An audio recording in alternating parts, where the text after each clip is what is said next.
کراری چیزوں سے، مسالے دار چیزوں سے، ثقیل چیزوں سے بچو، ہلکا پھلکا رکھو پیٹ کو، ہلکا پھلکا،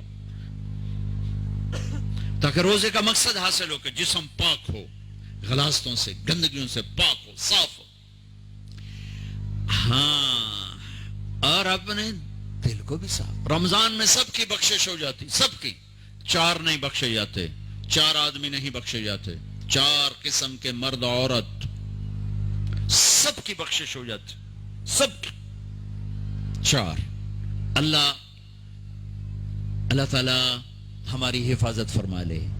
کسی بھائی میں یہ عیب ہے، ابھی سن کے توبہ کر لینا، شراب پینے والا، مستقل شراب پینے والا، رمضان میں بخشش نہیں، ماں باپ کا نافرمان، ماں باپ کا نافرمان، بخشش نہیں۔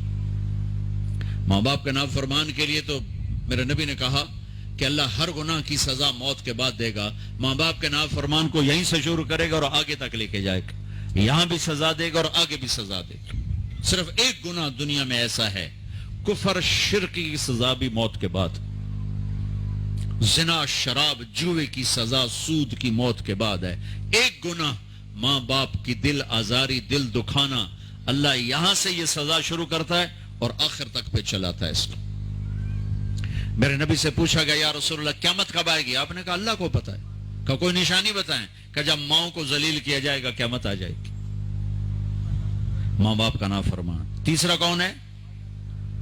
رشتہ داروں سے لڑنے والا، کبھی بھائی سے لڑا، کبھی بہن سے لڑا، کبھی خالہ سے، کبھی چاچے سے، کبھی مامے سے، کبھی تائے سے، کبھی پھوپھی سے، قریبی رشتوں سے لڑنے والا اور تعلق توڑنے والا، اس کی بخشش نہیں ہوگی۔ چوتھا کون ہے؟ کینہ رکھنے والا، کینہ، شحن، ایک ہوتا ہے بغض، ایک ہوتا ہے کینہ، شحن، بغض، شحن۔ بغض کیا ہے؟ بغض کیا ہے؟ کہ مجھے انصر بھائی سے نفرت ہے، یہ بغض۔ اور کینہ کیا ہے؟ کہ میں ان کو نقصان پہنچانا چاہتا ہوں، نفرت کے ساتھ ان کی ٹانگیں کھینچنا چاہتا ہوں، اس کو کینہ کہتے ہیں۔ تو یہ 4 برائیاں معاف نہیں ہیں۔ ہاں کوئی توبہ کرے تو سب معاف ہوگا، سب معاف ہوگا، سب معاف ہوگا۔